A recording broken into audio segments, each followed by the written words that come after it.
Sir आपका नहीं दिख रहा है। क्लास कैसा है, ये क्या? गुड मॉर्निंग बच्चों।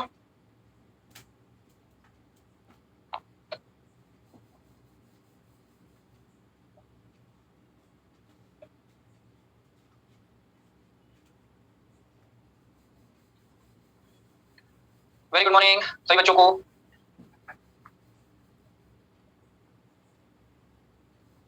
आवाज आ रही है सभी को? वीडियो दिख रहा है? नजर आ रही है सभी को?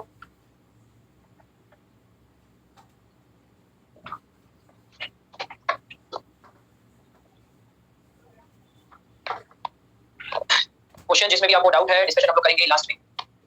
डिस्कशन हम लोग लास्ट में स्टार्ट करेंगे। शुभम आई सपोज 14 से होनी चाहिए, बाकी डिटेल्स आपके पास कुछ समय में आ जाएंगी। चलिए तो लास्ट क्लास में हम स्पेक्ट्रम की चर्चा कर रहे थे। 2 मिनट और वेट कर लेते हैं, तब तक आपको कुछ पूछना है पूछ लीजिए। पार्टिसिपेट अभी जनता कोई आई नहीं और मैं नहीं चाहता हूं किसी का भी स्पेक्ट्रम से रिलेटेड कोई बात छूटे। तो 5 2 मिनट अपन और वेट कर लेते हैं, जनता धीरे-धीरे ज्वाइन हो रही है। होमवर्क और डाउट्स जो है वो अपन सेशन क्लास खत्म होने के बाद करेंगे। देव जी आई सपोज 14 से होनी चाहिए। Rupsa Das ji yes you can. Rohit Kumar ji 14 सितंबर I suppose.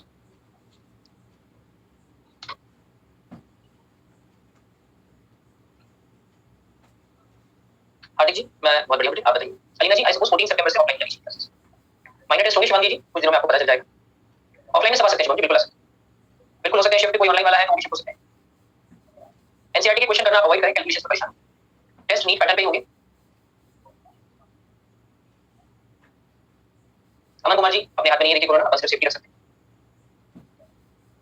Jamila ji offline. Sir जी ये सॉल्यूशन के लिए मैंने कंप्लीट आगे भेजी भी बेटा, शायद अभी तक कुछ नहीं। मैं कोशिश कर रहा हूं कि एलएन प्लस में आपकी डाउट कर सकते हैं। और वैसे भी एक कोशिश मेरी चल रही है कि जो अपनी क्लास चल रही है इस क्लास के बाद, क्योंकि मेरी लास्ट क्लास है तो इस क्लास के बाद लास्ट में मैं आप सभी के डाउट्स क्लियर कर सकूं। डाउट्स के लिए मैं इसीलिए आपसे एक बार चीज मैं बार-बार हर क्लास में रिक्वेस्ट कर रहा हूं। यस मुकुल आई होप ऐसा ही होगा।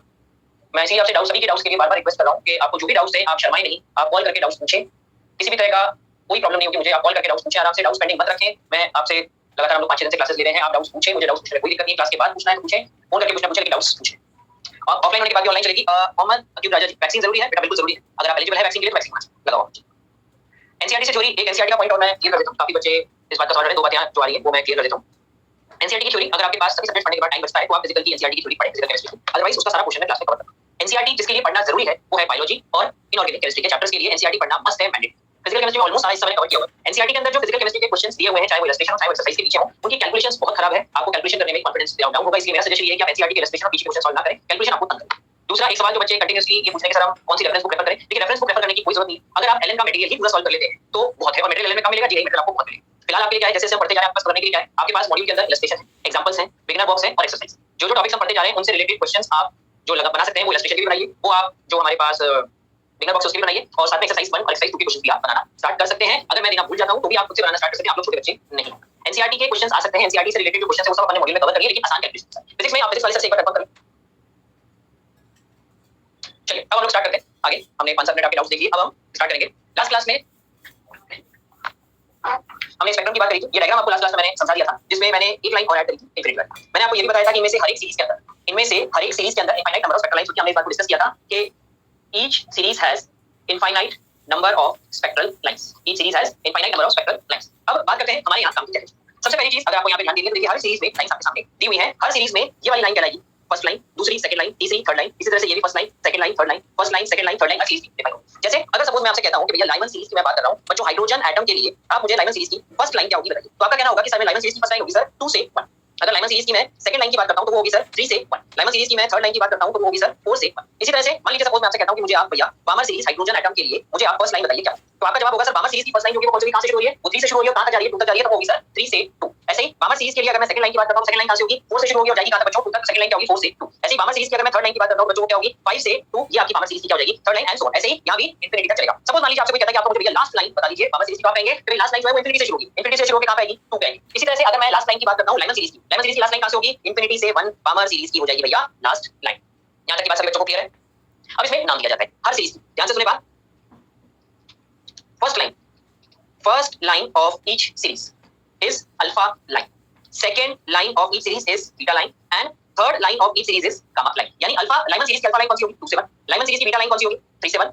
लाइमन सीरीज की अल्फा लाइन गामा लाइन कौन सी होगी, 4 से। ऐसे ही गामा सीरीज के लिए अगर मैं अल्फा लाइन की बात करूंगा तो 3 से 2, गामा सीरीज के लिए अगर मैं बीटा लाइन की बात करूंगा तो 4 से 2 और गामा सीरीज के लिए अगर मैं गामा की बात करूंगा तो हो जाएगी 5 से 2। यानी हर सीरीज की पहली लाइन कहलाएगी अल्फा लाइन, दूसरी लाइन कहलाएगी बीटा लाइन और तीसरी लाइन कहलाएगी बच्चों क्या, गामा लाइन कहलाएगी। इसी तरह से अगर मैं आगे के लिए डिफाइन करूं तो देखिए मेरे पास क्या आएगा, first series, first line of each series, second line and gamma line. Suppose मान लीजिए मैं आपसे बात करता हूं दो सीरीज की हमने वहां बात करी थी, तीसरी सीरीज की बात हम लोग क्या करते हैं, पार्शियल सीरीज। अगेन अभी भी मैं किसके लिए डिफाइन कर रहा हूं बच्चों, हाइड्रोजन एटम के लिए ही डिफाइन कर रहा हूं। ध्यान से देखना, हाइड्रोजन एटम के लिए अगर मैं बात करता हूं पार्शियल सीरीज में, सबसे पहले मैं बात कर रहा हूं फर्स्ट लाइन। तो फर्स्ट लाइन देखिए, पार्शियल सीरीज की फर्स्ट लाइन कहां से होगी बेटा, पार्शियल सीरीज की फर्स्ट लाइन हमारे पास हो जाएगी 4 से 3 के लिए। पार्शियल सीरीज की फर्स्ट लाइन हमारे पास कहां से हो जाएगी बेटा, 4 से, और हमारे पास 3 के लिए पार्शियल सीरीज की फर्स्ट लाइन हो जाएगी। तो यहां से पार्शियल सीरीज की फर्स्ट लाइन 4 से 3। सेकंड लाइन क्या होगी बच्चों पार्शियल सीरीज की, 5 से 3। थर्ड लाइन क्या होगी बच्चों पार्शियल सीरीज की, 6 से 3। लास्ट लाइन क्या होगी बच्चों पार्शियल सीरीज की, इंफिनिटी से 3। ऐसे ही अगर मान लीजिए सपोज मैं ब्रैकेट सीरीज की बात करता हूं, अगेन ब्रैकेट सीरीज भी अभी किसके लिए डिफाइन कर रहा हूं, मैं डिफाइन कर रहा हूं हाइड्रोजन एटम के लिए। यहां से अगर आप फर्स्ट लाइन की बात करते हैं तो फर्स्ट लाइन क्या होगी ब्रैकेट सीरीज की, 5 से 4। सेकंड लाइन क्या होगी ब्रैकेट सीरीज की, वो हो जाएगी 6 से 4। थर्ड लाइन क्या होगी ब्रैकेट सीरीज की, वो हो जाएगी 7 से 4। और लास्ट लाइन की अगर आप बात करते हैं ब्रैकेट सीरीज के लिए लास्ट लाइन, तो वो क्या होगी बच्चों, इंफिनिटी से 4 लास्ट लाइन हो जाएगी। अच्छा, अगर मैं आपसे कहूं ब्रैकेट सीरीज की अल्फा लाइन बताइए तो ब्रैकेट सीरीज की अल्फा लाइन कौन सी होगी, फर्स्ट लाइन होगी। ऐसे ही पार्शियल सीरीज की बीटा लाइन कौन सी होगी, ये सेकंड लाइन। ये पार्शियल सीरीज की अल्फा लाइन 6 से 3, पार्शियल सीरीज की गामा लाइन। इसी तरह से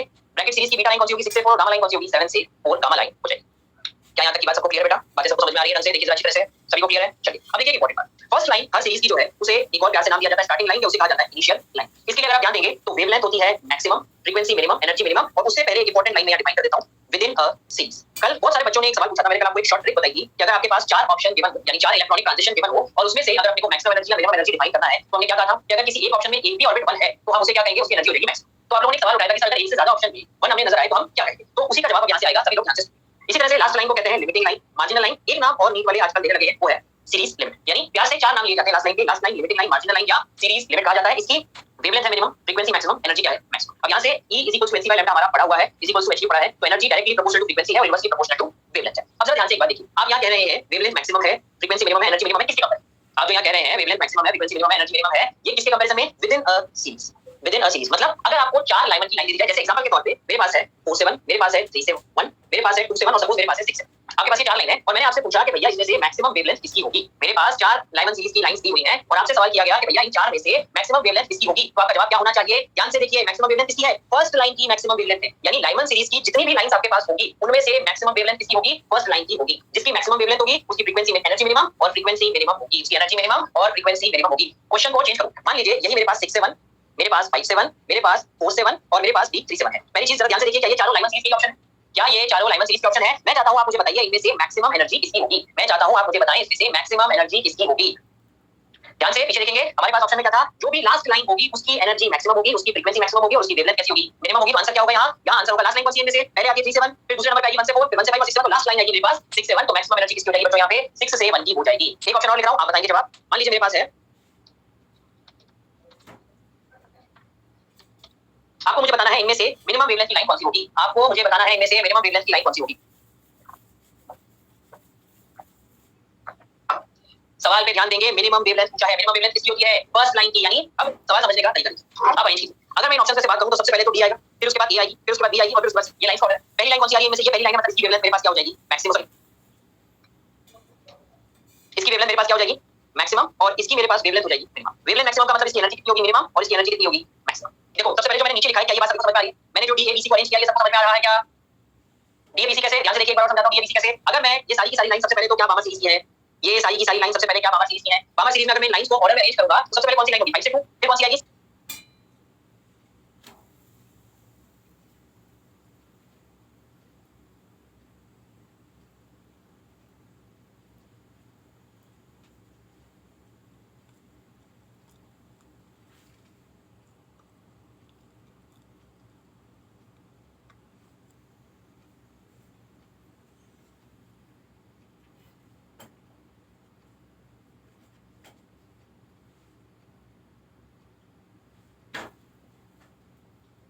से 2, फिर कौन सी आएगी, 7 से 2, फिर कौन सी आएगी, 8 से 2 आएगी। तो मैंने पहले डी ऑप्शन, फिर आएगी ए वाली लाइन, फिर डी और फिर सी ऑप्शन है।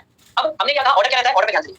अगर मैं इधर से और इस तरफ जाता हूं, यहां से मैं इस तरफ जा रहा हूं अगर लाइन सीरीज के अंदर, तो क्या मैं ये कह सकता हूं कि वेवलेंथ जो है वो तो हो रही है कम और एनर्जी जो है वो क्या हो रही है, बढ़ रही है। क्या कह सकता हूं मैं कि अगर मैं इधर से इधर जा रहा हूं तो लैम्डा तो क्या हो रहा है, कम हो रहा है, और एनर्जी क्या हो रही है, बढ़ रही है। कह सकता हूं, कह सकता हूं। अब देखिए ध्यान से, यहां पे अगर मैं मैक्सिमम वेवलेंथ की बात करूं तो ये लाइन सबसे पहले आएगी, तो इसकी वेवलेंथ मैक्सिमम होगी, और ये लाइन सबसे लास्ट में आएगी, इसकी वेवलेंथ मिनिमम होगी, इसकी एनर्जी क्या होगी, मैक्सिमम। आंसर क्या हो जाएगा, ऑप्शन नंबर 3। बात देखिए सभी को समझ में आ रही है क्या, सभी को बात समझ में आ रही है क्या, देख लीजिए अच्छी तरह से, दोबारा यहाँ आ जाइए इस डायग्राम पे। एक बात और बताइए, अगर मैं बामर सीरीज में इस डायरेक्शन में चल रहा हूं तो क्या अगेन कहना ये सही होगा कि वेवलेंथ घट रही है और एनर्जी बढ़ रही है। बामर सीरीज में अगर मैं इस डायरेक्शन में चल रहा हूं, एरो की डायरेक्शन में, तो क्या ये कहना सही होगा कि वेवलेंथ घट रही है, एनर्जी बढ़ रही है। सभी बच्चों का जवाब चाहिए, हर बच्चे को ये बात समझ में आनी चाहिए बहुत क्लियरली। गुड, सबको समझ में आ रही है? ऐसे ही इंफ्रा अगर आप पार्शियल सीरीज की बात करेंगे, ऐसे चलूंगा, वेवलेंथ घट रही है, एनर्जी बढ़ रही है, वेवलेंथ घट रही है, एनर्जी बढ़ रही है। एक सिंपल सी कहानी है, बस वो एक बार रिपीट करो। एक सीरीज के अंदर पहली लाइन की जो वेवलेंथ है वो मैक्सिमम होगी और एनर्जी मिनिमम, और जो लास्ट लाइन होगी उसकी वेवलेंथ मिनिमम और एनर्जी क्या होगी? मैक्सिमम। अब हमने सिर्फ क्या किया, हमने सिर्फ अरेंज किया कि भाई फर्स्ट लाइन कैसी है, यानी इसकी अगर मैं बात करूं, इस फर्स्ट लाइन की वेवलेंथ मैक्सिमम और लास्ट लाइन की वेवलेंथ कैसी है? मिनिमम। यानी फर्स्ट लाइन से इसी को याद रखो, with in a series, with in a series अगर आप फर्स्ट लाइन से लास्ट लाइन की तरफ जा रहे हैं, अगर आप फर्स्ट लाइन से लास्ट लाइन की तरफ जा रहे हैं तो बच्चों वेवलेंथ तो घटेगी और एनर्जी बढ़ेगी। वेवलेंथ घटेगी और एनर्जी बढ़ेगी कैसे? आपने यहां से शुरू किया, इसकी वेवलेंथ मैक्सिमम, इसकी वेवलेंथ देखो, मेरा पेन देखो, लाइन सीरीज में इसकी वेवलेंथ मैक्सिमम, इसकी वेवलेंथ मिनिमम। मतलब अगर मैं फर्स्ट लाइन से लास्ट लाइन की तरफ जाऊंगा तो वेवलेंथ क्या होगी बच्चों? घट रही है। इसकी एनर्जी मिनिमम, इसकी एनर्जी मैक्सिमम, यानी फर्स्ट लाइन से लास्ट लाइन की तरफ अगर आप हर सीरीज में जाएंगे तो वेवलेंथ घटेगी और एनर्जी बढ़ेगी। फर्स्ट लाइन की वेवलेंथ मैक्सिमम है, बिल्कुल फर्स्ट लाइन की वेवलेंथ मैक्सिमम, देखिए यहां पे मैंने डिफाइन की, लास्ट लाइन की वेवलेंथ मिनिमम है, लास्ट लाइन की वेवलेंथ मिनिमम, फर्स्ट लाइन की एनर्जी मिनिमम है, लास्ट लाइन की एनर्जी मैक्सिमम है। जिन लोगों को रिपीट करवाना था, क्या उन्हें अब मेरी बात समझ में आई? देखिए अच्छी तरह से सभी को क्लियर हुआ? चलिए एक ऑप्शन और एक और सवाल लेते हैं, देखिए लोगों को कितना समझ आया। सपोज मेरे पास है चार ऑप्शन ए, बी, सी और डी। आपको बताना है यहाँ एनर्जी मिनिमम वाली लाइन कौन सी, एनर्जी मिनिमम वाली लाइन कौन सी। अगर आप इन सबको अरेंज करेंगे तो सबसे पहले पहली लाइन होगी, काफी बच्चे आंसर दे रहे हैं, बहुत ही बढ़िया। आंसर कौन सा होगा? चलिए मान लीजिए मैं आपसे पूछता हूँ, फ्रीक्वेंसी मैक्सिमम वाली लाइन बताइए कौन सी, फ्रीक्वेंसी मैक्सिमम वाली लाइन कौन सी होगी, फ्रीक्वेंसी मैक्सिमम वाली लाइन कौन सी होगी, फ्रीक्वेंसी। अच्छा एक बात बताइए, फ्रीक्वेंसी मैक्सिमम का मतलब क्या मैं कह सकता हूँ? Energy maximum. फ्रीक्वेंसी मैक्सिमम का मतलब क्या मैं कह सकता हूँ? Energy maximum. और अगर एनर्जी मैक्सिमम है तो एनर्जी मैक्सिमम किसकी होगी? इन चारों में से जो भी लास्ट में आएगी वो कौन सा है? Option number A, option number A. बात सभी को क्लियर है? अब चलते हैं कल जो हमने एक सवाल उठाया था उसी, मैं ध्यान से देखेंगे सब लोग, मैं यहाँ एनर्जी मैक्सिमम की बात, सौमिक जी आप कैलकुलेट करके देख सकते हैं और कैलकुलेशन करने के लिए आगे फॉर्मूला सीखेंगे। फिलहाल जो मैं आपको बता रहा हूँ ये सारे रिजल्ट्स हैं जो क्वेश्चन सॉल्व करने में ट्रिक्स के तौर पे हमारे काम, ट्रिक्स के तौर पे हमारे काम आएंगे। अगर डिफरेंस सीरीज लाइन होगी तो क्या होगा? उसी का तरीका उसी का। यहाँ से आपको एनर्जी मैक्सिमम बतानी है, मेरी सभी से रिक्वेस्ट है पहले सभी बच्चे ऑप्शन ध्यान से सुन ले, उसके बाद बात। आपको इन चार में से मैक्सिमम एनर्जी की लाइन बतानी है, आपको इन चार में से मैक्सिमम एनर्जी की लाइन बतानी है। ध्यान से आप सभी को बात सुननी है। अब यहाँ कल जो मैंने आपको शॉर्ट ट्रिक बताई थी उसी ट्रिक का अप्लाई हम लोग करें। मैंने ट्रिक में आपसे क्या कहा था कि अगर आपके पास चार इलेक्ट्रॉनिक ट्रांजिशन दिए, अगर आपके पास चार इलेक्ट्रॉनिक ट्रांजिशन दिए हैं तो उसमें से मैक्सिमम एनर्जी किसकी होगी? मैक्सिमम एनर्जी होगी लाइमन वाले की। मैक्सिमम एनर्जी किसकी होगी? लाइमन सीरीज की होगी। मैंने कल बताई थी शॉर्ट ट्रिक, आपको सभी को याद है शॉर्ट ट्रिक? कल मैंने आपको बताई थी कि अगर आपके पास चार ट्रांजिशन है तो उसमें मैक्सिमम एनर्जी किसकी होगी? लाइमन सीरीज वाली की होगी। तो देखिए यहाँ पे बी और सी तो रेस से बाहर हो गए क्योंकि ये दोनों लाइमन के नहीं, बी और सी रेस से बाहर हो गए क्योंकि ये दोनों लाइमन के। यहाँ पे दो ऑप्शन लाइमन के, क्या करूंगा? अब मैं स्पेक्ट्रम से ये भी पढ़ चुका हूं कि अगर मेरे पास लाइन 47 है और मेरे पास लाइन 27 है तो इन दोनों में से कंपैरिजन करने के लिए क्या करेंगे? जो हमने बताया, इनमें से पहले कौन सी लाइन आएगी और बाद में कौन सी लाइन आएगी। अगर मैं जो दो लाइन की लाइन है इनमें से पहले कौन सी लाइन आएगी? पहले आएगी सर 27 और बाद में आएगी कौन सी सर? 47। एनर्जी मैक्सिमम किसकी होती है? लास्ट लाइन की होती है। तो यहां से इस बार आपका आंसर कौन सा हो जाएगा? एनर्जी मैक्सिमम वाला आंसर आपका हो जाएगा 4 से 1। क्या डाउट सभी का क्लियर हुआ? कल जिन लोगों ने ये डाउट उठाया था कि सर अगर दो ऑप्शन में एक से एक नंबर मतलब क्वाड्रेंट नंबर बनती है तो क्या करेंगे? तो अब हम स्पेक्ट्रम की मदद से उसे छटनी कर लेंगे। अगेन मैं आपको एक सिंपल सी बात बता रहा हूं, अगर यहां आपको ट्रिक नहीं लगानी है तो आपको फॉर्मूला लगाना होगा delta E is 13.6 x square 1/n square minus 1/2 square. चार ऑप्शन की वैल्यू डाल के सॉल्व करके चेक करना होगा मैक्सिमम एनर्जी। ये जो मैंने आपको तरीका बताया, इस तरीके से आप एक बार में बिना पेन चलाए जवाब दे सकते हैं। इस एक बार में बिना पेन चलाए जवाब दे सकते हैं।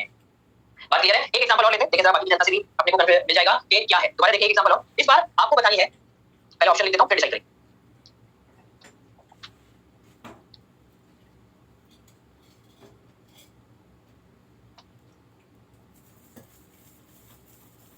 चार ऑप्शन आपको बताना है कि एनर्जी मैक्सिमम किसकी होगी। आपको बताना है एनर्जी मैक्सिमम किसकी होगी, एनर्जी मैक्सिमम किसकी होगी। तो जवाब है सर एक ही लाइन निकली हमें लाइमन की, उसी की एनर्जी क्या होगी? मैक्सिमम होगी। उसी की एनर्जी क्या होगी? मैक्सिमम होगी।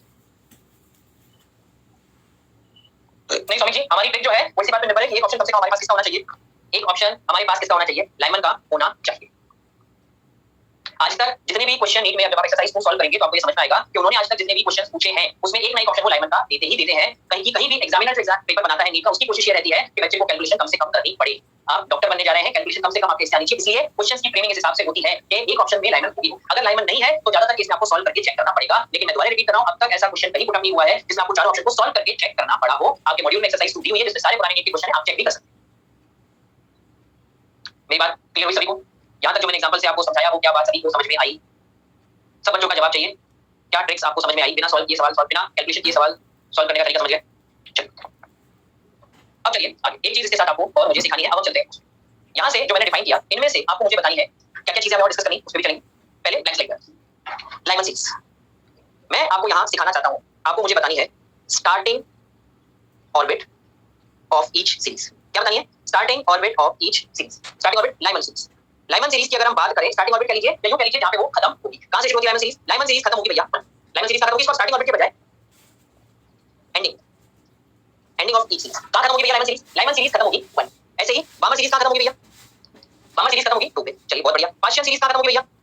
पार्शियल सीरीज खत्म होगी 3 पे। ऐसे ही ब्रैकेट सीरीज कहां खत्म होगी भैया? ब्रैकेट सीरीज खत्म होगी सर 4 पे। इसी तरह से पी फंड सीरीज की अगर आप बात करते हैं तो पी फंड सीरीज कहां खत्म होगी बच्चों? 5 पे। फिर अगर मैं बात करता हूं आपके पास हम्फ्री सीरीज, अगर मैं बात करता हूं बच्चों आपके पास हम्फ्री सीरीज कहां खत्म होगी? 6 पे। क्लियर? अच्छा, लाइमन सीरीज हमने कहा था किसमें लाई करती है? अल्ट्रा वायलेट रीजन में लाई करती है। बामर सीरीज किसमें लाई करती है भैया? विजिबल रीजन में बामर सीरीज लाई करती है। विजिबल रीजन में बामर सीरीज लाई करती है। और बाकी की 4 जो है ये सारी किसमें लाई करती है? इंफ्रारेड रीजन में बच्चों लाई करती है। इंफ्रारेड रीजन में लाई करती है। ये बात सभी को याद हो गई? सारी बातें अरे बोलो याद हो गई क्लास में सभी को? चलिए अब हम जो सीखना चाहते हैं उस पे चलते हैं, वो है हर सीरीज की अलग-अलग बातें। लाइमन सीरीज डिस्कवर लाइमन ने किया था अल्ट्रावायलेट रीजन में। कहां से शुरू होगा? हायर ऑर्बिट कोई भी हो सकती है, इंफिनिटी से कम 4 3 2, लेकिन खत्म कहां पे होगी भैया? 1। खत्म कहां पे होगी भैया? 1 पे हमारे पास खत्म होगी। बामर सीरीज की बात करें, बामर सीरीज है विजिबल रीजन कहां से शुरू होगी? किसी भी हायर ऑर्बिट से हो सकती है, लेकिन खत्म कहां पे होगी भैया? 2 में। पार्शियल सीरीज इंफ्रारेड रीजन में कहां से शुरू? किसी भी हायर ऑर्बिट से कहां पे आएगी?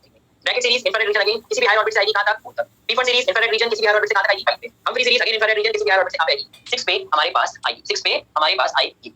अब देखिए सिखाना क्या चाहता हूं? सिखाना चाहता हूं नंबर ऑफ स्पेक्ट्रल लाइंस। सिखाना क्या चाहता हूं? नंबर ऑफ स्पेक्ट्रल लाइंस में आपको सिखाना चाहता हूं total number of spectral lines निकालने का फॉर्मूला। जहां पे देखिए n2 हमारे पास क्या है? n2 हमारे पास है हायर ऑर्बिट और n1 बच्चों हमारे पास क्या है? Lower orbit. n1 हमारे पास n2 हमारे पास क्या है? Higher orbit. n2 n1 हमारे पास क्या है? Lower orbit. तो total number of spectral lines का फॉर्मूला क्या होगा? n2 n1 n2 n1 + 1/2 n2 n1 n2 n1 + 1/2 is total number of spectral lines का फॉर्मूला आपके पास है। अब इस फॉर्मूले को टेस्ट भी करते हैं। याद करिए कल 4 से 1 के लिए हमने डायग्राम बनाया था, जिसमें जहां तक मुझे याद आता है हमने 6 स्पेक्ट्रल लाइन निकाली। 4 से 1 के लिए क्लास में हमने डायग्राम बनाया था, जिसमें हमने 2 कॉमन लाइंस को कैंसिल किया था, चाय पीने के लिए और नाश्ता करने के लिए रुकने वाली बात भी की थी। उसमें हमने 6 स्पेक्ट्रल लाइन ली थी। याद है सभी को? याद है? अब इस फॉर्मूले से उसको टेस्ट करते हैं। Total number of spectral lines हमारे पास 4 - 1 + 1 डिवाइडेड बाय 2। यहां से मेरे पास कितना होगा? 4 * 3 डिवाइडेड बाय 2 12/2 लाइंस कितनी आ गई बच्चों? 6 लाइंस हमारे पास आ चुकी है। लाइंस कितनी आई? 6 लाइंस हमारे पास आ चुकी है। तो इस फॉर्मूले की मदद से आप किसी भी हायर ट्रांजिशन से किसी भी लोअर ट्रांजिशन के लिए number of spectral lines calculate कर सकते हैं। किसी भी हायर ट्रांजिशन से किसी भी लोअर ट्रांजिशन के लिए total number of spectral lines calculate कर सकते हैं। लेकिन पूछने वाला इतना शरीफ नहीं होगा कि वो आपसे सिर्फ total number of spectral lines ही पूछे। पूछने वाला आपसे ये भी पूछ सकता है कि भैया स्पेक्ट्रल लाइन मुझे अलग-अलग सीरीज की बताओ। तो अलग-अलग सीरीज की स्पेक्ट्रल लाइन बताने का मतलब क्या हुआ? अलग-अलग सीरीज की स्पेक्ट्रल लाइन के लिए देखिए क्या होगा? अगर मैं कहता हूं मुझे नंबर ऑफ स्पेक्ट्रल लाइंस चाहिए इन ईच सीरीज, तो उसका फॉर्मूला होता है n2 - n1। n1 कहां ये कौन सा होगा? जहां पे खत्म हो रही है हर सीरीज, जहां पे खत्म हो रही है हर सीरीज। तो चलिए सबसे पहले आप मुझे फॉर्मूला बताएंगे लाइमन सीरीज के लिए। लाइमन सीरीज n2 से शुरू होगी, n2 की कोई भी हायर वैल्यू हो सकती है, लेकिन खत्म तो 1 पे ही होगी। तो अगर आपसे कोई भी कहता है कि हमें नंबर ऑफ स्पेक्ट्रल लाइंस बतानी है लाइमन सीरीज की, तो फॉर्मूला क्या हो जाएगा? n2 - 1 फॉर्मूला हो जाएगा किसके लिए? लाइमन सीरीज के लिए। बात क्लियर है क्या सबको? सभी को बात क्लियर है क्या? चलिए फिर अगर क्लियर है तो जरा फटाफट फॉर्मूला बामर सीरीज के लिए बता दीजिए। समझ आ रही है सारी गुण आपके अंदर? मैं समझ गया तो फॉर्मूला बामर के लिए क्या होगा? हायर ऑर्बिट हमें नहीं पता, लेकिन लोअर ऑर्बिट हम जानते हैं, खत्म कहां होगा? 2 पे। चलिए आगे समझदारी बढ़ाते हुए क्या बताएंगे? पार्शियल सीरीज के लिए फॉर्मूला क्या होगा बच्चों? n2 - 3 फॉर्मूला होगा पार्शियल सीरीज के लिए। चलिए समझदारी आगे बढ़ाते हैं। ब्रैकेट सीरीज के लिए फॉर्मूला क्या होगा मेरे बच्चों? ब्रैकेट सीरीज के लिए फॉर्मूला होगा n2 - 4। ब्रैकेट सीरीज के बाद चलें पी फंड सीरीज के लिए क्या फॉर्मूला होगा? पी फंड सीरीज की स्पेक्ट्रल लाइन जानने के लिए फॉर्मूला होगा n2 - 5 और हम्फ्री सीरीज के लिए फॉर्मूला क्या होगा? हम्फ्री सीरीज के लिए फॉर्मूला होगा n2 - 6। क्या ये बात सबको क्लियर है? यही फॉर्मूले इन्होंने यहां डिफाइन किए हैं। ये देखिए number of spectral lines n2 - 1 n2 - 2 n2 - 3 n2 - 4 n2 - 5 n2 - 6। Clear है सभी बच्चों को? सर एनोटेशंस लैग कर रहे हैं। अच्छा जो मैं लिख रहा हूं वो लैग कर रहा है। फार का मतलब वो दूर है ना हमसे वैसे, तो इसलिए वो फार लिखता है, उसको फार इंफ्रारेड रीजन, लेकिन हमसे इंफ्रारेड रीजन लिखी, हमारे फार इंफ्रारेड रीजन का कोई मतलब नहीं। क्या यहां तक की मेरी बात सबको क्लियरली समझ में आ रही है भैया? n2 की वैल्यू बेटा क्वेश्चन में गिवन हो, n2 की वैल्यू हमेशा क्वेश्चन में गिवन हो। बात क्लियर? अब देखिए आगे ये बात आपने डिफाइन करी। क्या आपने सीख लिया? आपने पहली चीज सीखी नंबर 1 आपने निकालना सीखा total number of spectral lines. दूसरा आपने सीखा number of spectral lines in Lyman series. तीसरा आपने सीखा बामर सीरीज। चौथा पार्शियल, पांचवा ब्रैकेट, छठा प्री फंड और सातवां आपने सीखा हम्फ्री सीरीज। अब मेरा सवाल नंबर 8वां, अगर मैं आपसे पूछता हूं कि मुझे बताइए number of spectral lines in ultraviolet region, मैं जानना चाहता हूं number of spectral lines in ultraviolet region, formula क्या होगा? समझदारी दिखाते हुए फटाफट से फॉर्मूला बता दीजिए कि अगर मैं आपसे पूछता हूं अल्ट्रा वायलेट रीजन के लिए, तो भैया क्या ये लाइमन सीरीज के लिए बराबर होगा? तो भैया क्या ये लाइमन सीरीज के बराबर होगा? तो जवाब है बिल्कुल लाइमन सीरीज के बराबर होगा। तो नंबर ऑफ स्पेक्ट्रल लाइंस जो है वो लाइमन सीरीज के ही बराबर होगी। अल्ट्रा वायलेट रीजन की स्पेक्ट्रल लाइंस किसके बराबर होगी? अल्ट्रा वायलेट रीजन के बराबर होगी। चलिए समझदारी के गुण आगे बढ़ाते हैं। अगर मेरे पास नंबर ऑफ स्पेक्ट्रल लाइंस कोई पूछ लेता है विजिबल रीजन में, तो जवाब क्या देंगे बच्चों? तो जवाब क्या होगा? n2 - 2 बामर सीरीज के बराबर होगी सर। बामर सीरीज के बराबर हो जाएगी sir.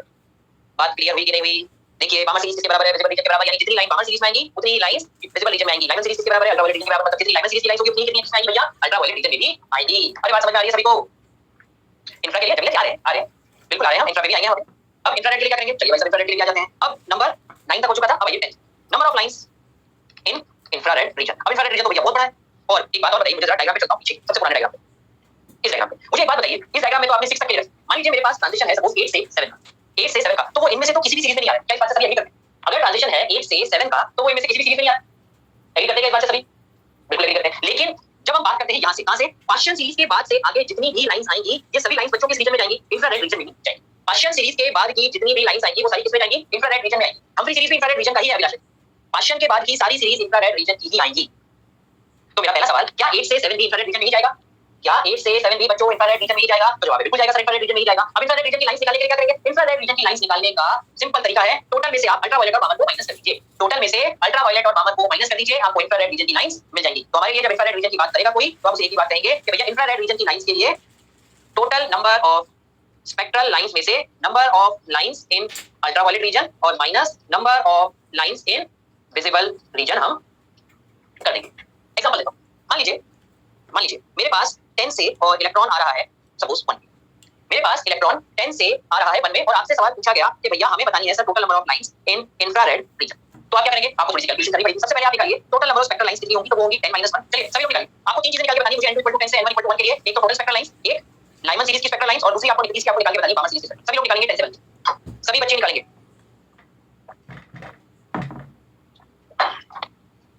Total number of spectral lines का फार्मूला हमारा पड़ा हुआ है n2 - n1 n2 - n1 + 1 divided by 2। सभी बच्चों का जवाब चाहिए मुझे, कोई भी एक बच्चा ऐसा नहीं होना चाहिए जिसकी जो जवाब ना दे पाए। Total number of spectral lines अगर हम निकालते हैं तो वैल्यू पुट करनी है 10 - 1 10 - 1 + 1 डिवाइडेड बाय 2। यहां से 10 * 9/2। टोटल लाइंस तो देखिए मेरे पास 4 से सबकी 45 आ रही है। क्या टोटल लाइन सभी की 45 आ रही है?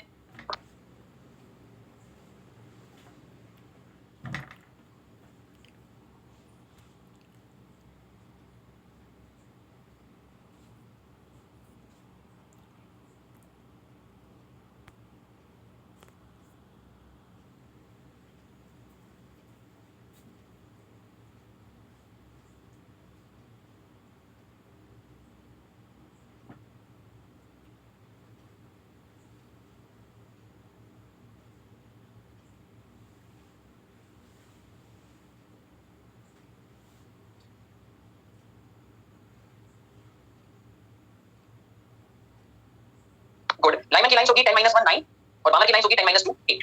अब अगर आपको निकालनी है number of lines in IR region, number of lines in IR region तो वो कितनी होगी? 45 - 9 - 8 से आपको वैल्यू मिल जाएगी। देखिए 49 में से आप 20 करेंगे 25 और 3 28 लाइंस आपके पास आ जाएंगी किसमें?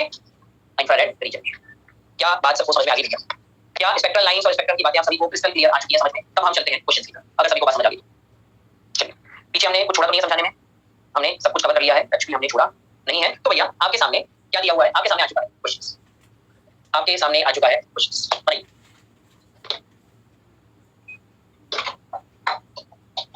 विधि जी, अभी हम इस क्वेश्चन में दोबारा डिस्कस करेंगे इंफ्रारेड रीजन। आप ध्यान से 90/2 है ईशान जी, 90/2 है 90/2 है 10 * 90 90 डिवाइडेड बाय 2 is 45।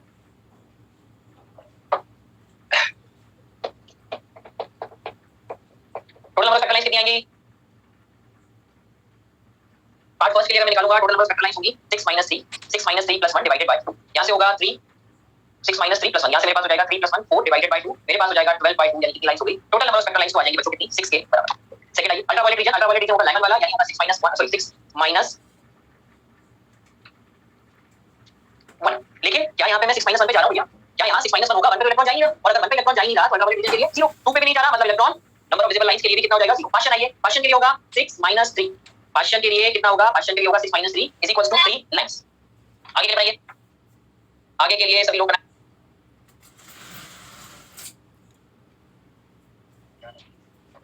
चलिए ब्रैकेट रीजन की बात करेंगे 6 - 4 2। पीपल रीजन की बात करेंगे 6 - 5 6 - 5 कितना हो जाएगा? 1।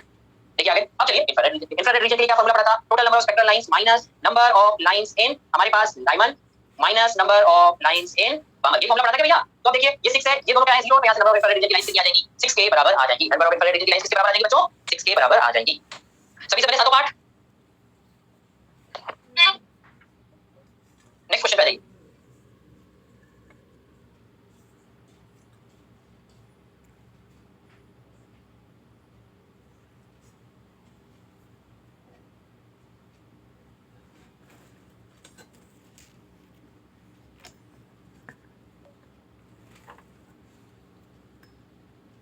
जी हाँ प्रीति जी, हमारी मान्यता जी अल्ट्रावायलेट तब आएगा जब वो 1 में जाए। पिछले वाले क्वेश्चन में वो 6 से 1 में जा ही नहीं रहा था, 6 से 3 में ही जा रहा था, तो इसलिए 0 हो गया था।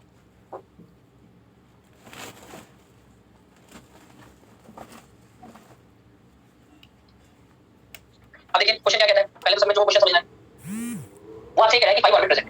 5 ऑर्बिट प्रेजेंट होने का मतलब क्या हुआ कि आपके पास जो हाईएस्ट ऑर्बिट मौजूद है वो क्या है? 5। एमिशन पूछ रहा है, एमिशन का मतलब 5 से नीचे आएगा यानी 1 में आएगा। तो n = 2 से n = 5 के लिए अगर मैं डिफाइन करता हूं तो ये सारी कौन सी होगी, नंबर ऑफ एमिशन लाइंस मेरे पास होगी। तो नंबर ऑफ एमिशन लाइंस निकालने के लिए क्या करेंगे, total number of spectral lines निकालिए। 5 - 1 5 - 1 + 1 डिवाइडेड बाय 2, यहां से कितना होगा 4 * 5/2 और मेरे पास आ जाएंगी total number of spectral lines 10 है, जिन्हें मैं क्या कहूंगा, एमिशन लाइंस कहूंगा, जिन्हें मैं क्या कहूंगा, एमिशन लाइंस कहूंगा।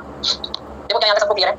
अभी एब्जॉर्प्शन पे आ रहा हूं, पहले एमिशन लाइंस क्लियर कर लीजिए। क्या एमिशन सभी को समझ में आ गई, एमिशन सभी को समझ में आ गई क्या? अब 1 इसलिए लिया सृष्टि जी क्योंकि जब आप बात करेंगे फिफ्थ ऑर्बिट से इलेक्ट्रॉन की, इलेक्ट्रॉन आगे कहां गए, फिफ्थ ऑर्बिट में अगर इलेक्ट्रॉन है तो आगे कहां गए, मैक्सिमम स्टेबल स्टेट जो कि कौन सी है, ग्राउंड स्टेट जो कि कौन सी है। आगे सोल्डर जी total number of spectral lines इसलिए निकालिए क्योंकि मुझे 5 से बनाना, अब 5 से 1 के बीच में एमिशन लाइंस की जितनी भी पॉसिबिलिटी है वो मुझे total number of spectral lines से ही मिलेगी। भाई 5 से 1 के लिए जितनी भी संभावनाएं है वो तो total number of spectral lines से पता चलेगी। अब देखिए एब्जॉर्प्शन के लिए एक छोटा सा एग्जांपल मैं आपको अपने पीछे दीवार पे समझाऊं, सभी लोग ध्यान से देखेंगे। ये पेन है जो इस वक्त इस साइड पे प्रेजेंट है, या इस साइड पेन को इस साइड पे, पेन मेरे पास इस साइड पे मौजूद है और मुझे इस पेन को लेके जाना है इस साइड। मैं इस पेन को इस साइड तक लेके जाता हूं। अब मैंने इस पेन को एनर्जी दी और एनर्जी देके मैं इसको यहां तक लेके आया और मैंने इस पेन को कहा कि भैया तुम यहां रुको, मैं तुम्हें और एनर्जी देता हूं जिससे तुम ऊपर चले जाओ। तो क्या ये पेन मेरी बात मान के यहां रुकेगा? ध्यान से सुनना क्या कह रहा हूं, ये पेन यहां था इस साइड पे, मुझे इसे इस हाथ वाली हाइट तक लेके जाना है। मैंने इस पेन को कहा कि भैया मैंने तुम्हें एनर्जी दी, तुम यहां तक आ गए, तुम जरा यहां रुको, मैं और एनर्जी लेके आता हूं ताकि तुम साइड पे चले जाओ। क्या ये पेन एक आज्ञाकारी बच्चे की तरह मेरी बात मान के यहां रुकेगा या यहां छोड़ के नीचे गिर जाएगा? बोलो, गिर जाएगा। यही बात जब पेन अपनी बात नहीं सुन रहा, जो मेरे हाथ में है वो पेन मेरी बात नहीं सुन रहा, तो भैया क्या इलेक्ट्रॉन हमारी बात सुनेगा?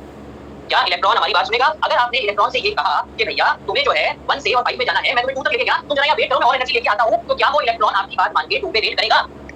नहीं करेगा। यानी अगर आप उसे 2 या 3 में से किसी पे लेके गए और आपने उसे वेट करने के लिए कहा तो वो वापस कहां आ जाएगा, 1 पे आ जाएगा। क्या ये बात सबको क्लियर है? अरे क्या मेरा एग्जांपल सभी को समझ में आया? देसी एग्जांपल का यही फायदा है, कहानी कैसे समझ में आ जाती है। अब इससे कहानी क्या होगी, इससे कहानी क्लियर कहानी समझ में आती है कि अगर एब्जॉर्प्शन ऑफ एनर्जी होगा या अगर एब्जॉर्प्शन ऑफ एनर्जी होगा तो वो ऑलवेज n = 1 ग्राउंड स्टेट से होगा और energy of absorption of energy always takes place from n = 1 ground state. ये बात क्लियर है? बात सभी को समझ में आ गई? यानी एब्जॉर्प्शन जब भी होगा, एब्जॉर्प्शन हमेशा ग्राउंड स्टेट से ही होगा, किसी भी हायर एनर्जी की स्टेट से एब्जॉर्प्शन कभी भी होना पॉसिबल नहीं। जैसे पेन इस साइड से इस साइड तक जाना है, बीच की साइड पे लाके आप इसे कहें कि भैया तुम यहां रुक जाओ और एनर्जी आता हूं, फिर रुकेगा, ये सीधा नीचे आ जाएगा। पेन हमारी बात नहीं मान रहा तो इलेक्ट्रॉन भी हमारी बात नहीं मानेगा। अब इसका एब्जॉर्प्शन से क्या लेना देना है, देखिए आपको जाना कहां है, आपको फिफ्थ ऑर्बिट में इलेक्ट्रॉन को लेके जाना है। ये n = 1, ये n = 2, यहां n = 3, यहां n = 4 और यहां मेरे पास होगा n = 5। अब अगर एब्जॉर्प्शन होना है तो एब्जॉर्प्शन का फंडा क्या है, या तो संभावनाएं एब्जॉर्प्शन की जो भी होगी वो सारी 1 से ही पॉसिबल है। टोटल नंबर ऑफ कितनी हो गई, 4 स्पेक्ट्रल लाइंस होंगी, किसके लिए, इन एब्जॉर्प्शन लाइंस। 4 स्पेक्ट्रल लाइंस होंगी जिसमें इन एब्जॉर्प्शन लाइंस होंगी। देखो जरा क्या एब्जॉर्प्शन स्पेक्ट्रम सबको समझ में आ चुका है? क्या एब्जॉर्प्शन की लाइंस सभी को समझ में आ चुकी है? ठीक है। अब देखो एब्जॉर्प्शन की लाइंस के लिए कार्यक्रम क्या है, एब्जॉर्प्शन की लाइंस का काम क्या है, जरा सभी बच्चे मुझे 5 से 1 के लिए number of spectral lines in Lyman series बताइए। Number of spectral lines in Lyman series होगा क्या? लाइमन सीरीज फॉर्मूला क्या होगा, 5 - 1 = 4, 5 - 1 = 4। और क्या यही होगी number of spectral lines in ultraviolet region? क्या यही होगी number of lines in ultraviolet region? और अब मैं आपको ये बताना चाहता हूं कि यही होगी नंबर ऑफ एब्जॉर्प्शन लाइंस। यही लाइंस आपके पास कौन सी होगी, नंबर ऑफ एब्जॉर्प्शन लाइंस के बराबर होगी। यही नंबर ऑफ एब्जॉर्प्शन लाइंस यानी लाइमन सीरीज की जो लाइंस है वही लाइंस आपके पास कौन सी होगी, अल्ट्रावायलेट रीजन की लाइंस होगी और वही लाइंस आपके पास किसकी होगी, एब्जॉर्प्शन लाइंस भी आपके पास वही वाली कहलाएगी। अब देखिए अभी सवाल उठा रही है कि सर लाइमनी कैसे ले लिया, लाइमनी कैसे ले लिया। ये देखिए नीचे मैंने ये डायग्राम बनाया है जिसमें मैंने स्पेक्ट्रल लाइंस बताई है एब्जॉर्प्शन वाली। जितने लोग मुझसे कह रहे हैं कि सर ये एब्जॉर्प्शन कैसे हुआ, ये आपने लाइमन की क्यों ली, इस डायग्राम को मैं जितनी स्पेक्ट्रल लाइंस है ना मैं उन सारी स्पेक्ट्रल लाइंस को कर रहा हूं रिवर्स। ये जो मैंने एब्जॉर्प्शन की स्पेक्ट्रल लाइंस बनाई है मैं इन्हें कर रहा हूं रिवर्स। तो देखिए रिवर्स करने पे क्या ये लाइंस ऐसी आई, चेक करेंगे। यहां से आने पे मैंने क्या किया, रिवर्स। देखो सब सही बनाया डायग्राम रिवर्स करने के बाद, चेक करो क्या रिवर्स करने के बाद डायग्राम सही बनाया गया। जितने लोग डाउट पूछ रहे थे जिनको बताना कि सर लाइमन ये क्यों, अब जरा देखो ये 4 लाइनें क्या आपको लाइमन सीरीज की दिख रही है, क्या ये 4 लाइनें आपको लाइमन सीरीज की दिख रही हैं?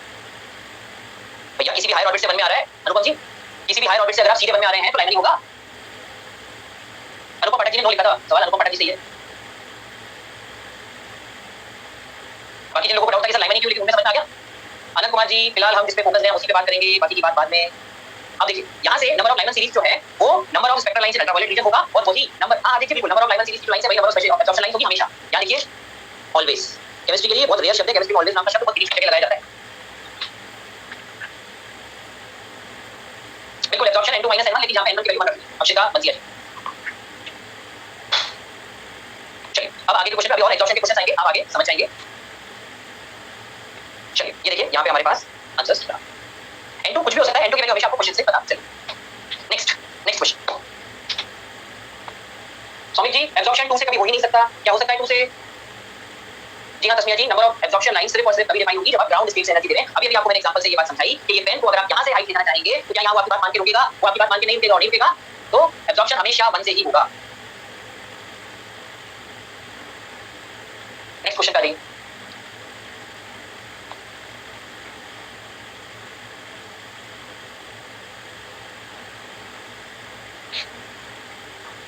यहाँ आपको N2 की वैल्यू बतानी है। N1 की वैल्यू तो आपको दी हुई है 1, N2 की वैल्यू आपको सॉल्व करनी है और total number of spectral lines 21 है। देखिए फॉर्मूला क्या होगा, total number of spectral lines 21 है is N2 - N1, N2 - N1 + 1 divided by 2। यहां से 21 इक्वल्स N2 की वैल्यू निकालनी है, N2 - 1 यहां से होगा N2 - 1 + 1 डिवाइडेड बाय 2, ये कैंसिल। यहां से मेरे पास 21 * 2 = N2² - N।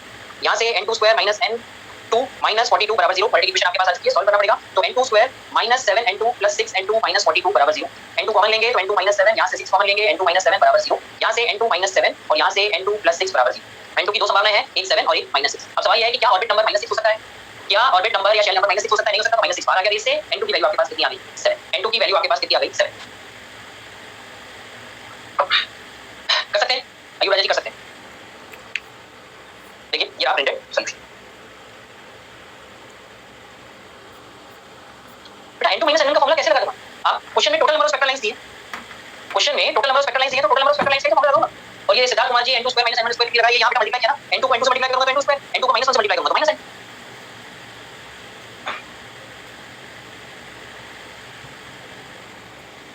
हां नेगेटिव नहीं हो सकता। चलिए नेक्स्ट क्वेश्चन का जी,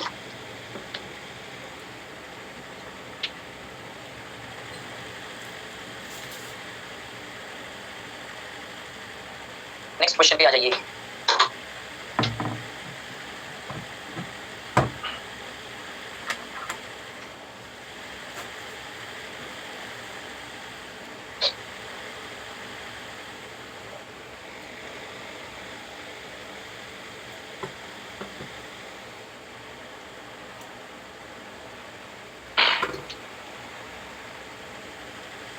देखिए फ्रॉम एन एक्साइटेड स्टेट को मैं मान लेता हूं N2 से आना किसमें है? ग्राउंड स्टेट, यानी हमें N2 से 1 में आना।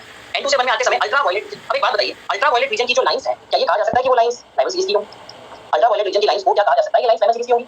कहा जा सकता है। अगर कहा जा सकता है लाइमन सीरीज की लाइंस होती है N2 - 1 और यहां से वो है 5, तो इससे ये पता चलता है कि N2 बराबर हमारे पास कितना होगा? 6। इससे ये पता चलता है कि N2 हमारे पास कितना होगा? 6। अब N2 बराबर हमारे पास 6 है, N1 बराबर हमारे पास 1 है। लाइमन सीरीज की लाइन हमारे पास आ गई। लगे हाथ पामा सीरीज की लाइन भी निकाल लेते हैं क्योंकि हमें उसकी भी जरूरत पड़ेगी। पहले पामा सीरीज की लाइन कितनी होगी? N2 - 2, 6 - 2 बराबर कितना हुआ? 6 - 2 बराबर कितना हुआ? अब देखिए अगर आपको चाहिए number of lines in infrared reason तो उसके लिए हम क्या करेंगे? Total number of spectral lines minus total number of spectral lines minus क्या करेंगे? Number of lines in Lyman plus gamma करेंगे, लाइमन प्लस गामा करेंगे। तो यहां से टोटल स्पेक्ट्रल लाइंस होगी 6 - 1, 6 - 1 + 1 डिवाइडेड बाय 2, ये कैंसिल। यहां से माइनस लाइमन और गामा कितना हो जाएगा? लाइमन हमारे पास कितनी है? 5 और गामा हमारे पास है 4। यहां से लिखेंगे तो 5 * 6 डिवाइडेड बाय 2 -9। यहां से होगा 15 - 9 इज 6 लाइंस आएंगी इन IR रीजन, 6 लाइंस आएंगी in IR region. Total number spectral lines में N2 लेना है। N2 बेटा हायर ऑर्बिट है, मैंने आपको पहले बोला था N2 हायर ऑर्बिट है, N1 लोअर ऑर्बिट है। N2 हायर ऑर्बिट है, N1 लोअर ऑर्बिट है। मैंने सिर्फ फार्मूला लगाया total number of spectral lines minus number of lines in Lyman and gamma series, value put करिए और सॉल्व करिए। उम्मीद करता हूं आंसर ये सभी का आ रहा होगा। उम्मीद करता हूं आंसर एक्साइटेड टू ग्राउंड का मतलब है कि आपने उसको एनर्जी के पहले एक्साइटेड स्टेट में लेके गए और बाद में जब एक्साइटेड स्टेट में आपने एनर्जी बंद कर दिया तो वो कहां आएगा? ग्राउंड स्टेट में वापस आएगा। एक्साइटेड स्टेट को मैंने N2 लिया था जो कि क्या ये सॉल्व हो गया। ये रहा प्रिंटेड सॉल्यूशन। सौमित जी क्योंकि स्पेक्ट्रम का नाम हाइड्रोजन स्पेक्ट्रम है इसीलिए एच एटम से लिया। राजवीर सिंह जी फॉर्मूले पे फोकस रखेंगे तो आपको ये सवाल बार-बार नहीं पूछना पड़ेगा। Number of lines in infrared reason का फॉर्मूला मैंने क्या बताया था? Total number of spectral lines minus number of lines in Lyman series minus number of lines in gamma series. तो लाइमन और गामा को ऐड कर दिया, लाइमन कौन सी अल्ट्रावायलेट और गामा कौन सी है विजिबल, दोनों को ऐड करके टोटल से सब्ट्रैक्ट करूंगा तो इंफ्रारेड रीजन की लाइंस मिल जाएगी। उम्मीद करता हूं सौमित जी और राजवीर जी दोनों का डाउट क्लियर हो गया होगा। चलिए अब आता है हमारे पास रेडबर्ग फॉर्मूला। क्या आता है हमारे पास? रेडबर्ग फॉर्मूला क्या बता गए थे रेडबर्ग जी ऐसी बात बता गए थे जो शायद हम भी बता सकते थे, लेकिन हम नहीं बता पाए। हम इसलिए नहीं बता पाए क्योंकि हम रेडबर्ग जी के बाद पैदा हुए थे, रेडबर्ग जी पहले पैदा हुए थे, इसलिए उनका नाम फॉर्मूले के साथ। ऐसा क्या बता गए रेडबर्ग जी? देखिए क्या बता गए रेडबर्ग जी। हमने लास्ट क्लास में एक फॉर्मूला पढ़ा था 13.6 * z² 1/n1² - 1/n2²। सभी को याद है कि ये फॉर्मूला हमने पढ़ा था? ये फॉर्मूला हमने पढ़ा था जिसमें हमने कहा था इलेक्ट्रॉन वोल्ट पर एटम में एनर्जी पढ़ा था। अगर इसी फॉर्मूले को मैं जूल में लिखता तो क्या लिखता? 21.6 * 10⁻⁻⁹ z² 1/n1² - 1/n2²। ये फॉर्मूला किसमें हो जाता? जूल पर लिख सकता हूं भाई। इलेक्ट्रॉन वोल्ट की जगह मैंने उसको किसमें कर दिया? जूल में कर दिया। आपको मैंने बताया था कि मैंने इलेक्ट्रॉन वोल्ट को जूल में कन्वर्ट करने के लिए 1.6 * 10⁻⁹ मल्टीप्लाई करें, बताया था क्या? बोलो बताया था ना। चलिए अब यहां से डेल्टा E का फॉर्मूला आपने क्या पढ़ा है? hc/λ पढ़ा है हमने। डेल्टा E का फॉर्मूला hc/λ पढ़ा है। यहां से लैम्डा तो आप इधर ही रहने दीजिए और 21.6 * 10⁻⁻19 z² divided by h * c 1/n1² - 1/n2² कर दीजिए। यहां ये जो वैल्यू आपके सामने है कौन सी वैल्यू? ये वैल्यू। इसे नया नाम दिया गया रेडबर्ग कांस्टेंट R और आपकी रेडबर्ग इक्वेशन बनके तैयार हो गई 1/λ is r z² 1/n1² - 1/n2²। मैं झूठ नहीं बोल रहा हूं, यही रेडबर्ग इक्वेशन ऊपर लिखी है, आप देख सकते हैं। मैं इसे डिस्कवरी नहीं मानता हूं या मैं इसे इतना बड़ा काम नहीं मानता हूं जिसके लिए रेडबर्ग जी का नाम हो। अगर मैं उससे पहले पैदा हुआ था तो शायद मेरा नाम भी इसके साथ जुड़ सकता था, या अगर आप रेडबर्ग जी से पहले पैदा हुए होते तो ये काम आप भी कर सकते थे। क्या किया इन्होंने? चोरी करी। एचसी वाले रेडबर्ग जी का तो था नहीं। एचसी वाले किसने किया था? एनर्जी बराबर है। एचसी वाले किसने किया था? प्लैंक ने दिया था। प्लैंक ने दिया था, तो उस प्लैंक का फॉर्मूला चोरी करके उन्होंने लगा दिया और लगा के नया फॉर्मूला। बात सभी को समझ में आ रही है? तो यहां से ये आपके पास आ गई वेवलेंथ। इस वेवलेंथ को न्यू बार रिप्रेजेंट क्या करता है? Wave number. न्यू बार रिप्रेजेंट क्या करता है? Wave number. अगर मुझे फ्रीक्वेंसी चाहिए तो दोनों साइड सी से मल्टीप्लाई कर दीजिए। इस इक्वेशन में अगर मैं दोनों साइड सी से मल्टीप्लाई कर देता हूं तो मेरे पास आएगा c λ, जो कि क्या होती है? Frequency is equals to cr z square 1/n1 square minus 1/n2 square. 1/n1 square minus 1/n2 square आ जाएगा। क्लियर? तो उन्होंने ये फॉर्मूला दे दिया। रेडबर्ग कांस्टेंट की r की वैल्यू 1.1 × 10 की पावर 7 मीटर इनवर्स होती है, या 109,678 सेंटीमीटर। अब देखिए हमारा काम किस चीज से चलेगा? ये जो एक लिखा हुआ है सबसे इंपॉर्टेंट हमारे लिए क्यों है भाई? फॉर्मूला कहता है 1/λ। देखो ध्यान से, फॉर्मूला क्या कहता है? 1/λ कहता है। अब अगर मुझे वेवलेंथ निकालनी है तो क्या मैं इस फॉर्मूले को रिवर्स करूं? भाई फॉर्मूला 1/λ का है, अगर मुझे वेवलेंथ निकालनी है तो मैं क्या करूंगा? इस फॉर्मूले को रिवर्स करूंगा। और जब मैं इस फॉर्मूले को रिवर्स करूंगा तो यहां r की जगह क्या हो जाएगा? 1/r आ जाएगा। आ जाएगा क्या?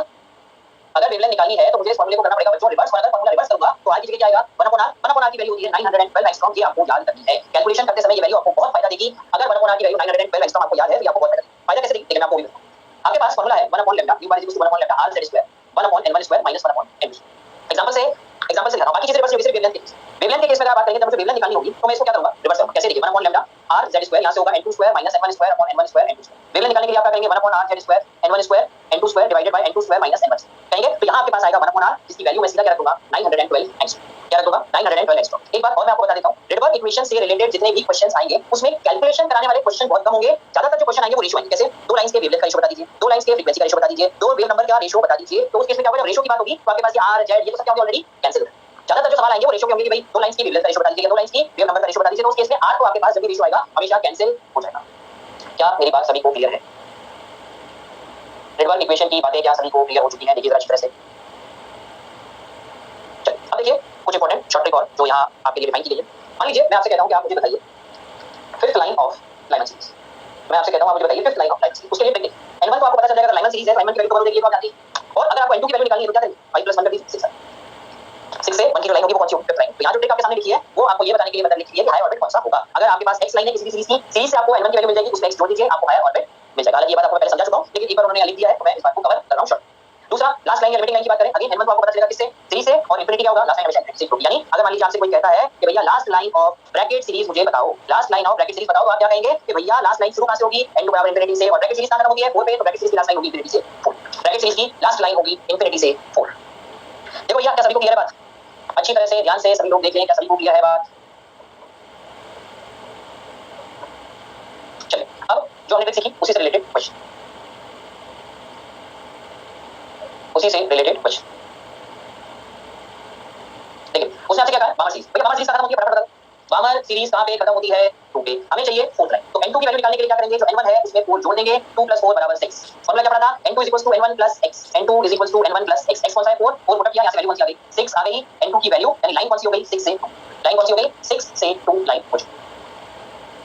इलेक्ट्रॉनिक ट्रांजिशन का मतलब होता है जब इलेक्ट्रॉन किसी हायर ऑर्बिट से लोअर ऑर्बिट में आए, उसे इलेक्ट्रॉनिक ट्रांजिशन। क्लियर है? ये रहा प्रिंटेड सॉल्यूशन। चलिए अब इसके बाद आगे की कहानी हम लोग करेंगे नेक्स्ट क्लास में। अब आपका होमवर्क डिस्कस कर लेते हैं अगर आप उसे बना के लाए हैं तो।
होमवर्क डिस्कस करने के साथ साथ एक इंपॉर्टेंट बात मैं आप सभी को बताना चाहूंगा, जिन्होंने होमवर्क किया है खाली वही वेट करें, बाकी बता सकते हैं एक एक करके आपने जल्दबाजी करी और होमवर्क रह जाएगा, आपने जल्दबाजी करी और होमवर्क रह जाएगा। सभी से मेरी रिक्वेस्ट है, क्वेश्चन जो मैं डिस्कस पहले जो मेरे पास आ रहे हैं, एक एक करके डिस्कस करते जा रहा हूं। अब मेरे पास 53 आ चुका है, मेरे पास 49 और 41 ये तीन मुझे भी नजर आ रहे हैं। सबसे पहले मैं ये तीन डिस्कस करूंगा, बाकी लोगों से रिक्वेस्ट है वेट करें, अभी मैसेज भेजने का कोई फायदा नहीं होगा, एक ही इंसान है डाउट बताने वाला।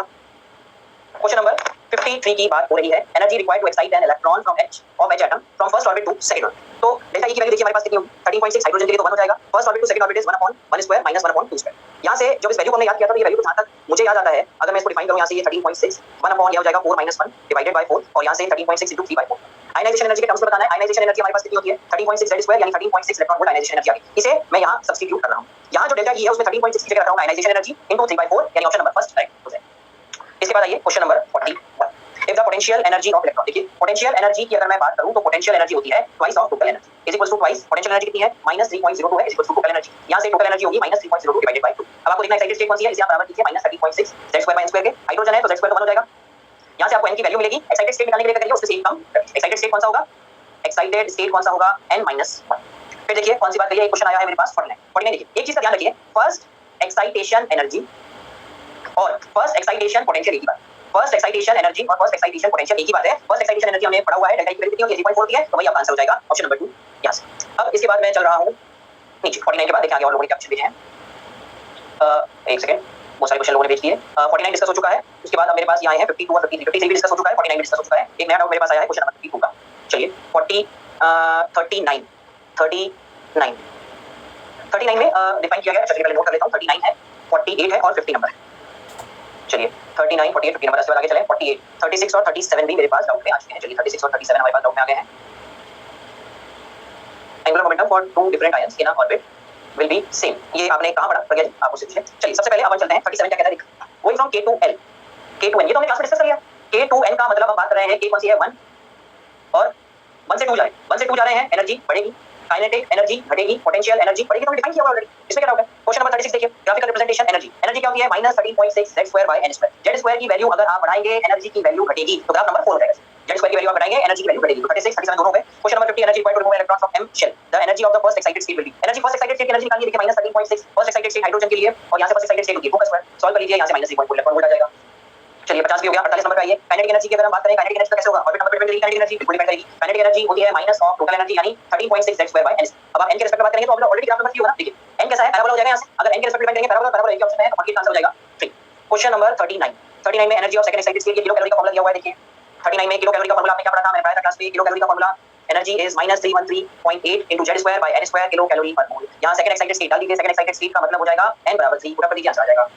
चलिए इसके बाद आगे चलें, अब हमारे पास दिख रहा है क्वेश्चन नंबर 49 हो चुका है। 54 आयनाइजेशन एनर्जी और देखिए तो जैसे मैंने ये नाम क्या है शशि जी, जैसे मैंने क्वेश्चन नंबर 53 सॉल्व किया है, बिल्कुल वैसे बेटा क्वेश्चन नंबर 50 पूरा सॉल्व कर सकते हैं। क्वेश्चन नंबर 20 की बात करें, angular momentum of second Bohr orbit, angular momentum क्या होता है, एंगुलर मोमेंटम होता है NH/2π, तो सेकंड ऑर्बिट का मतलब 2h/2π, यहां से मेरे पास हो जाएगा h/π, जिसकी वैल्यू हमने दी है x। अब एंगुलर मोमेंटम चाहते हैं किसका, Li का, और वो भी किसका, फर्स्ट एक्साइटेड स्टेट का, तो वो कितना होगा 2h/2π होगा, यहां से h/π मतलब उसका वैल्यू क्या रहेगी, x के बराबर ही रहेगी। लक्ष्मी जी ने ये सवाल पूछा। चलिए क्वेश्चन नंबर 38 की बात हो रही है। Question number 38, maximum frequency is obtain, maximum frequency का मतलब हो गया मैक्सिमम एनर्जी और ऑप्टेन का मतलब हो गया एमिशन। एमिशन के लिए अगर आप ऑप्शंस पे ध्यान देंगे तो फर्स्ट और सेकंड है, और मैक्सिमम फ्रीक्वेंसी का मतलब मैक्सिमम एनर्जी है, तो आंसर सीधा ऑप्शन नंबर 1 आ जाएगा अक्षरा।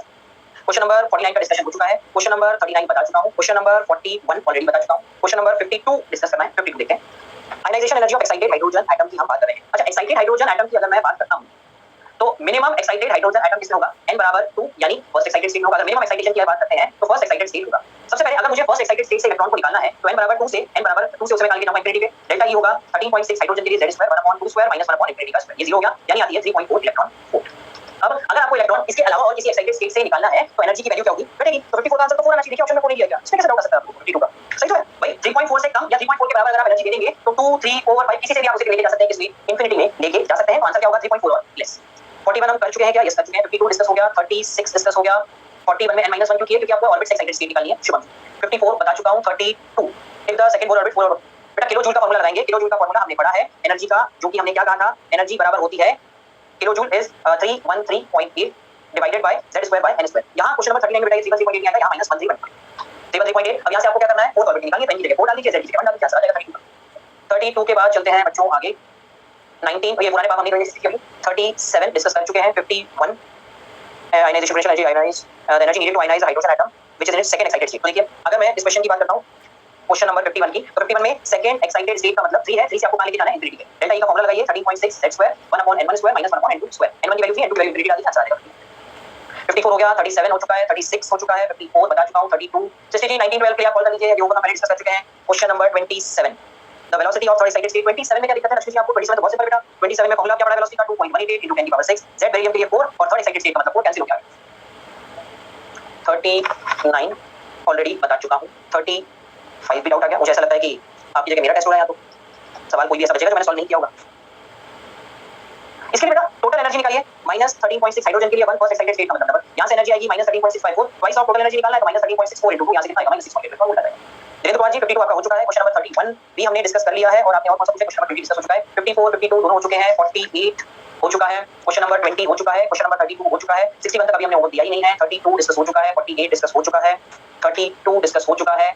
35 27 35 डिस्कस कर दिया। 27 डिस्कस कर दिया। 44 ratio of energy of first excited second excited class illustration है। 43 44 44 में देखिए एनर्जी की वैल्यू आपके पास है -34.84। इसे आप करिए -313.6 डिवाइडेड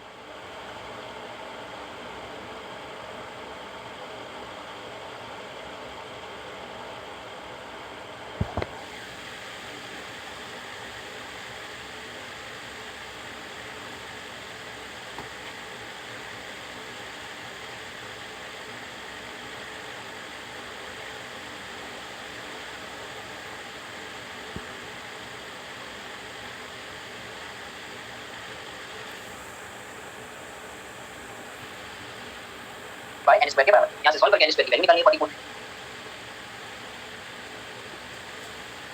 क्वेश्चन नंबर 44 48 कर दिया डिस्कस। 44 बता दिया, 48 बता दिया, 61 44 20।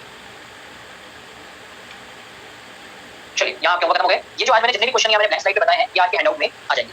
ये आज के हैंडआउट में आ जाएंगे और आज होमवर्क नहीं दे रहा हूं, अब होमवर्क दूंगा नेक्स्ट क्लास में।